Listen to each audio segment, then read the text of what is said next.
Fala pessoal, sejam bem-vindos a mais um vídeo aqui no canal. Mas antes desse giro, deixe o seu like, se inscreva no canal e ative o sininho. E também deixe aqui os seus comentários. Vamos ao giro de notícias atualizadas. Final de ano e as notícias bombásticas não param de surgir. Eu tenho uma informação muito importante que acaba de sair e eu vou compartilhar com vocês aqui.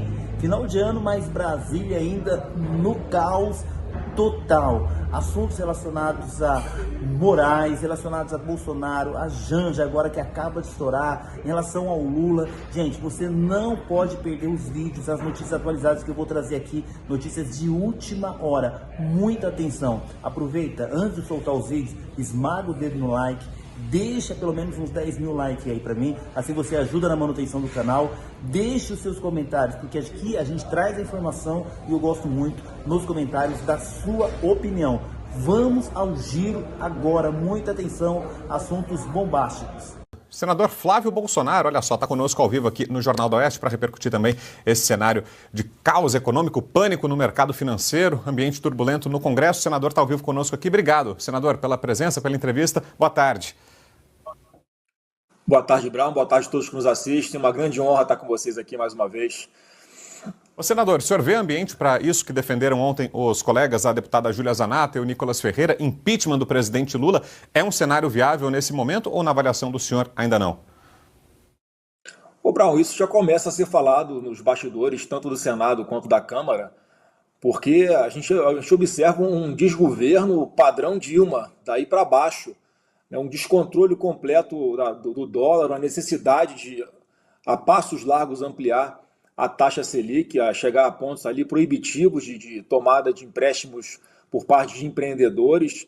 Então, eu fico muito preocupado, porque isso é mais uma grande pancada na possibilidade de geração de emprego, porque se hoje você vai em qualquer banco, você consegue uma taxa de rendimento do seu dinheiro de inflação, e uma inflação mais 7%, mais 8%.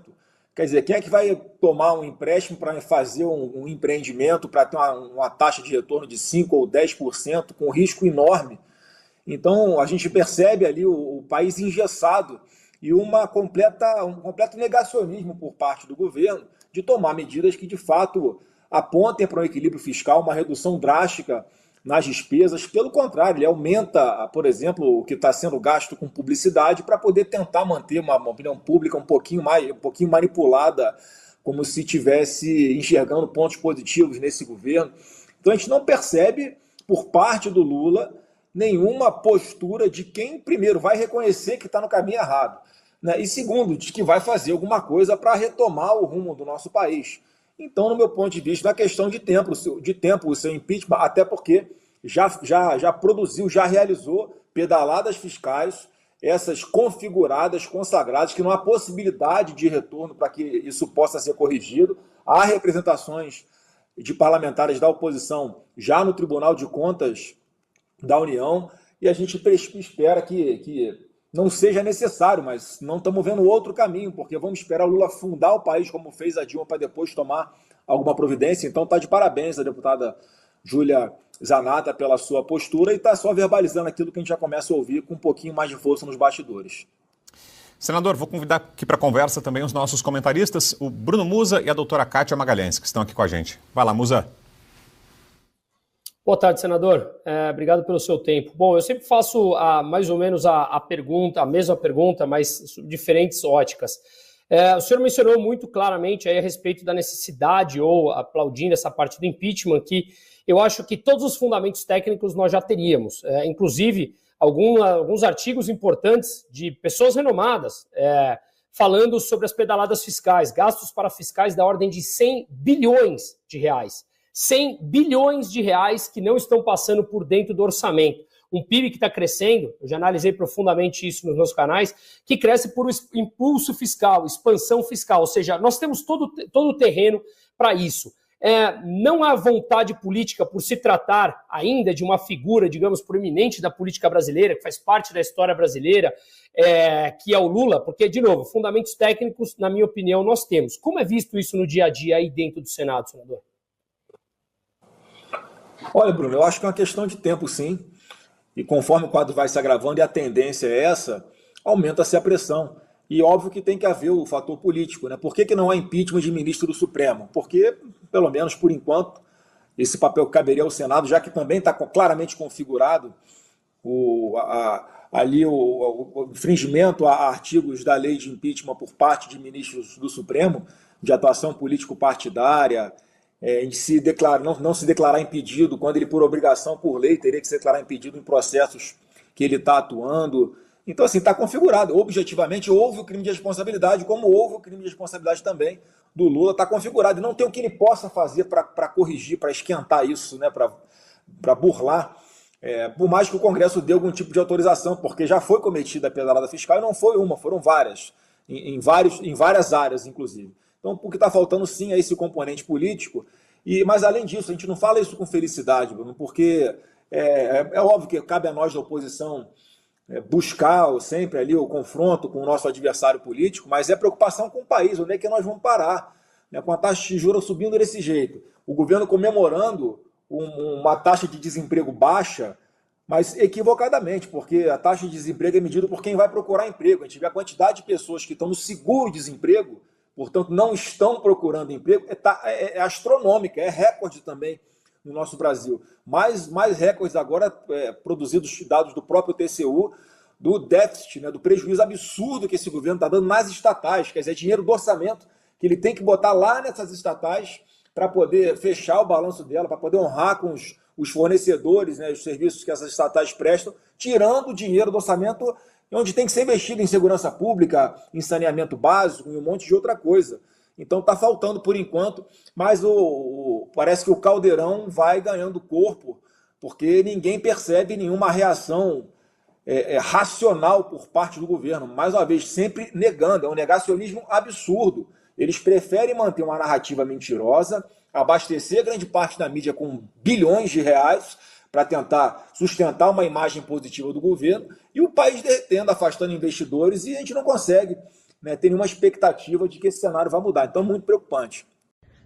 Povo abençoado do Brasil, eu quero começar esse vídeo citando um texto da Bíblia que norteia minhas atitudes e decisões, que é Hebreus, capítulo 13, versículo 6. Ousemos com confiança dizer, o Senhor é o meu ajudador e não temerei o que me possa fazer o homem.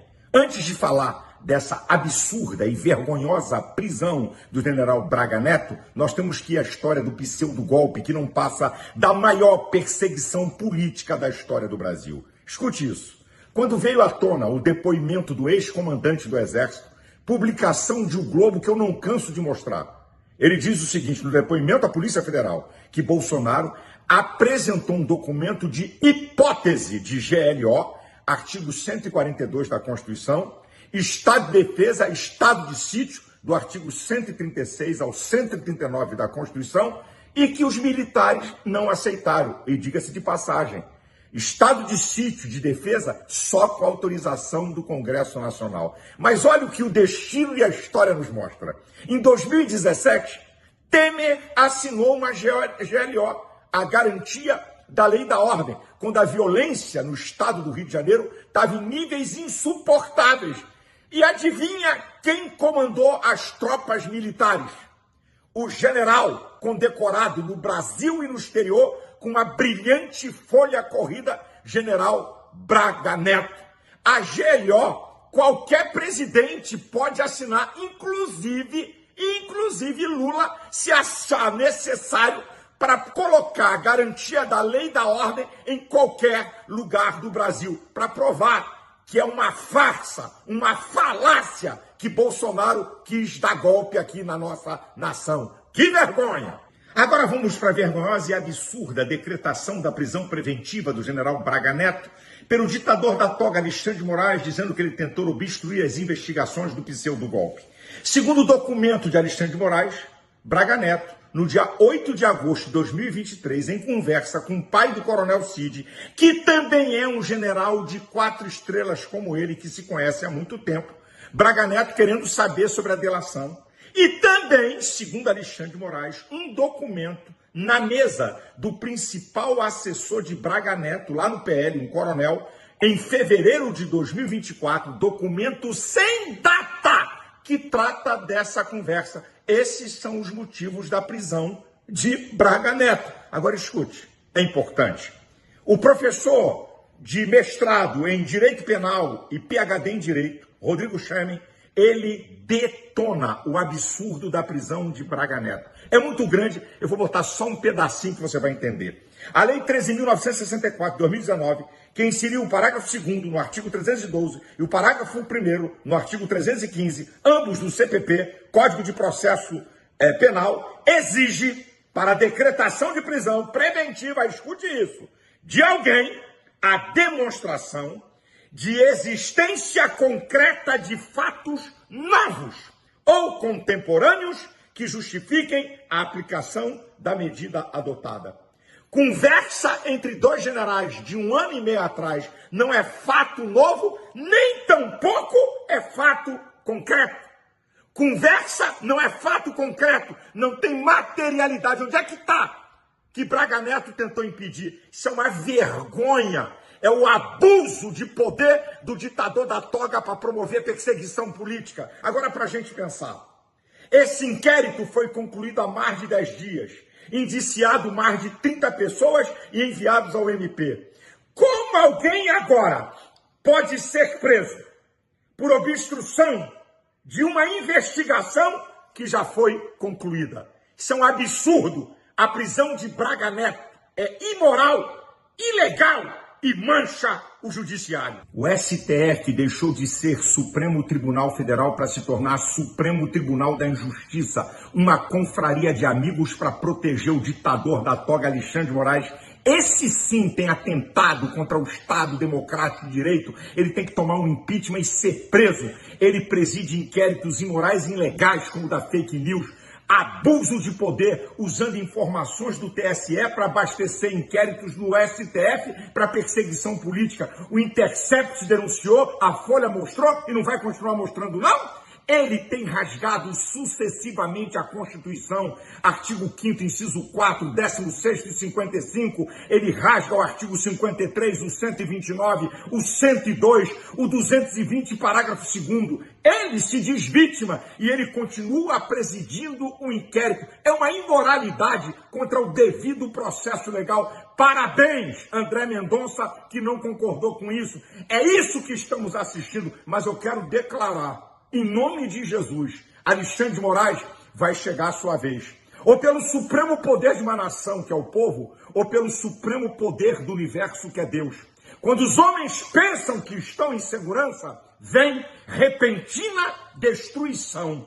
Deus é o supremo juiz e você vai acertar contas ou com o povo ou com Deus. Declaro em nome de Jesus. Deus abençoe você, sua família, o Brasil. Deus nos livre desses homens perversos e injustos.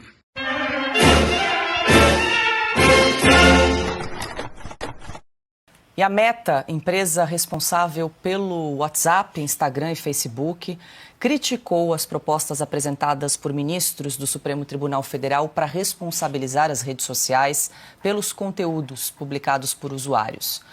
Numa nota publicada no site da empresa, a Meta informa que nenhuma grande democracia jamais tentou implementar um regime de responsabilidade para as plataformas sociais, semelhante ao que foi sugerido até agora no julgamento do STF.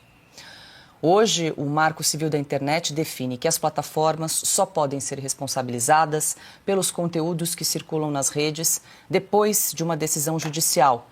A publicação contestada não for excluída. A nova proposta é que a responsabilidade aumente e que as empresas retirem conteúdos com discurso de ódio ou com incitação à violência, ainda que não tenha sido feita nenhuma denúncia às autoridades. Caute, deixa eu começar com você aí. O que você achou dessa nota emitida pela Meta, pelo grupo Meta aí, que é dona do Facebook, Instagram, WhatsApp também, dizendo que nenhuma grande democracia jamais tentou implementar esse tipo de regime. A gente viu a decisão do ministro Dias Toffoli nesse sentido de declarar inconstitucional o artigo 19 do Marco Civil da Internet. É mais pura verdade, porque nenhum país do mundo, não só nenhuma grande democracia, mas nem as ditaduras prevê aquilo que o STF quer prever no Brasil. Ou seja, que as redes sociais que pelo próprio marco civil da internet devem ter a neutralidade, devem ser, ou melhor, a internet como um todo deve ser considerada como um território neutro, sejam responsabilizadas por aquilo que outras pessoas postam. Mas, assim, é um conceito muito claro, é o princípio da responsabilidade, que é individual sempre, inclusive a responsabilidade penal é sempre individual. Como é que você vai responsabilizar terceiros por aquilo que outra pessoa escreveu, postou, filmou, disse? Não existe isso, não pode existir. Por outro lado, é impossível ser aplicado isso. Esse é o problema. O ministro Fux, depois a gente vai comentar isso, eles não sabem do que estão falando. Perdoa, senhor, não sabem o que dizem, não sabem o que falam. Porque se as redes sociais devem se responsabilizar por tudo aquilo que é escrito todos os dias, todas as horas, todos os segundos, por todos os usuários, deverão contratar uma legião infinita de pessoas que atuarão como censores, lendo e verificando e decidindo se alguma coisa pode ou não ser dita. É a morte da liberdade de expressão. Inclusive, o Twitter, no momento de histeria woke, de histeria da lacração, tentou fazer isso mundo afora, a rede quase morreu. Elon Musk comprou a rede social no momento que estava moribunda, demitiu 90% das pessoas e continua funcionando muito bem, obrigado, inclusive ganhando dinheiro. É isso que acontece. O STF quer forçar as redes sociais a contratar centenas de milhares ou milhões, né, considerando o número de usuários que temos no Brasil, milhões de censores que façam um trabalho sujo pelo STF, censurando as informações que o STF não considera adequadas, ou que os políticos não consideram adequadas, sem sequer direito à ampla defesa, a contraditório ou até a citação, ou seja, a pessoa que escreveu o post sequer vai saber disso, porque será suficiente informar só a rede social. Assim, eu só queria corrigir a nota da Meta. Não é só as grandes democracias, nem as piores ditaduras do mundo chegam a um nível como esse. Olha aqui, eles não sabem do que estão falando. Eu escrevi sobre isso nessa edição da eu estou besta por ver a ignorância profunda de todos eles. De todos eles. Eles me lembram, os caras, quando eu fui pro Estadão, quando eu passei pela primeira vez no Estadão, com gente sentindo saudade da caneta tinteiro. E depois eu peguei o pessoal com saudade da Olivetti. E assim vai. Eles estão na pré-história, eles não sabem mexer com isso. O nosso Alexandre de Moraes não consegue apontar os quadrinhos ali que tem semáforo, não tem semáforo. Estão nessas. Aí é o seguinte, eles acham ótima a censura, mas eles odeiam o papel de censor porque dá trabalho. Dá trabalho. Eles vão censurar por quê? Eles acham que a mentira surgiu em 2019 com o inquérito das fake news. Começou por causa do Bolsonaro. Também, veja só, como é que é feita a depuração, como é que foi feita historicamente a depuração lá da leitura dos jornais. O jeito que é em inglês, ele sabia que aqueles tabloides ingleses exageravam, digamos assim. Aqui no Brasil, nós tínhamos notícias populares e tal, que soltava com frequência manchete sobre um macaco tarado, que atacava aqui em São Paulo, etc. Você dava aquele discurso e dizia, não acredito nisso. Nós não somos idiotas, os leitores e os usuários dessas redes. Quem vai ler, deixa publicar o que quiser. Se você ofende a honra de alguém, tá aí, nós temos os crimes contra a honra. Se você conta uma mentira política, o eleitor não precisa de babá de marmanjo. Ele sabe filtrar. Só o povo tem o direito de fazer essa filtragem. Eu já sabia desde sempre que nenhum homem pode se arvorar em o doutor em verdades e mentiras. Isso é certo? Isso é errado? Quem pensa assim é idiota. Depois que eu vi essa turma falando, vejam isso que eu escrevi, eu só transcrevi o que andaram dizendo nesses últimos dias os ministros, pois não passam no exame do Enem. Não sabem falar português. Eles não sabem a língua oficial do Brasil e sabem isso aí, distinguir verdade e mentira. Eles precisam parar de ser arrogantes e parar de deliberar sobre tudo. Eles não entendem disso aí, falam cada besteira sobre a inteligência artificial que é a que dá medo da burrice natural de todos eles. E insistem em fazer o quê? Tira o artigo 19, que determina só o seguinte, uma plataforma para retirar algum conteúdo, que alguém precisa se queixar do que está escrito ali, a justiça examina, tal providência. É assim mesmo. É assim mesmo. Agora, eles acham que tem que fazer tudo a jato, por que não termina o inquérito das fake news? Por que não termina o julgamento do golpe? Ou dos golpes, que tem um por dia? Então o Supremo está se metendo em tudo, está na hora de ficar quieto. Para de falar e comecem a trabalhar direito. O Fux é que me espanta, porque o Fux já foi juiz. Já foi juiz. Mas é aquilo, né? Se você põe uma besta quadrada convivendo com um cara minimamente inteligente, não é a besta quadrada que vai ficar inteligente. É mais fácil o outro desaprender. Então o Fux está se igualando ao resto, que é péssimo.